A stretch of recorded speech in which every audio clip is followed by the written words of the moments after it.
Dari data Dinas Kesehatan Provinsi Sumatera Selatan, capaian vaksinasi di provinsi ini baru 20,48% untuk dosis pertama dan 12,95% untuk dosis kedua dari target 6,3 juta sasaran vaksinasi. Dari total target baru sekitar 1,2 juta orang yang menjalani vaksinasi pertama dan 816.000 orang yang mendapat vaksinasi kedua. Gubernur Sumatera Selatan Herman Deru meminta pemerintah pusat menambah kuota vaksin COVID-19 untuk daerahnya. Pemprov Sumsel tetap menargetkan vaksinasi corona bisa tuntas akhir 2021 atau awal 2022. Hal itu baru dapat tercapai jika stok vaksin dari pemerintah pusat memadai.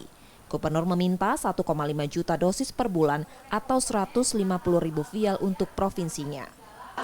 Vaksin ini kita ini tergantung suplai dari pusat, begitu ada habis. Kita harapkan kalau memang kita mau ngejar herd immunity di awal tahun 2022, maka kita minta 1,5 juta dosis per bulan atau 150.000 vial.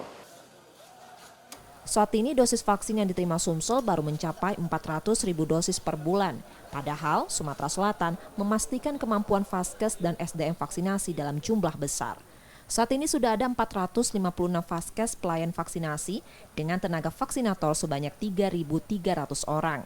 Kemampuan kita di dalam melaksanakan vaksinasi untuk Vaskesnya sendiri itu 456 Vaskes dengan vaksinator yang saat ini ada 3.300 yang sudah dilatih.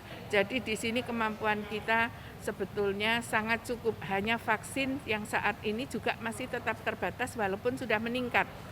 Tadinya per bulan itu 360.000 dosis, sekarang rata-rata 400.000 dosis.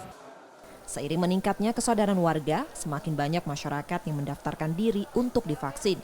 Namun terbatasnya jumlah vaksin COVID-19 membuat mereka harus menunggu. Rizky Nurmizan, Purwantoro, Kompas TV, Palembang.